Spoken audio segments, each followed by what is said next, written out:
वसुदेवसुतं देवं कंसचाणूरमर्दनं देवकी परमानन्दं कृष्णं वन्दे जगद्गुरुम्। ॐ श्री परमात्मने नमः। श्रीमद्भगवद्गीता अथ चतुर्थोऽध्यायः।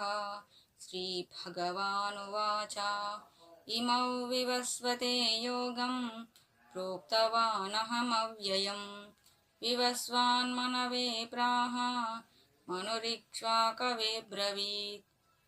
एवं परम्परा प्राप्तम् इमं राजर्षयो विदुः। सकाले नेह महता योगो नष्टः परन्तप। स एवायं मया तेद्य योगः प्रोक्तः पुरातनः। भक्तोऽसि मे सखा चेति